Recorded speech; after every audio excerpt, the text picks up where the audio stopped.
ซึ้งใน ความเป็นเพื่อน น้ำใจของอายัดที่มันแบบว่าห่วงผม เพราะว่าไอ้วันที่ผมป่วยหนักเนี่ยอายัดเนี่ย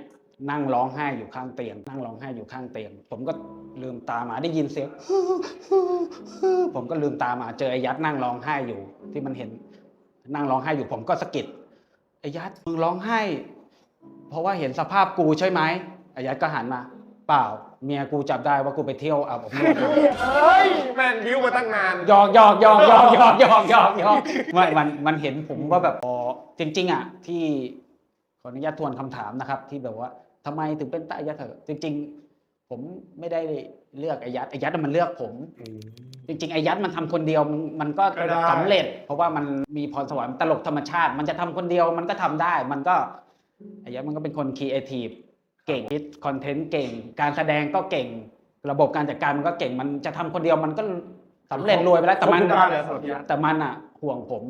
มันก็เลยเอาผมมาอยู่ด้วย จริงๆมันเลือกผม สุดยอดมาก จริงๆมันไม่เคยพูดที่ไหน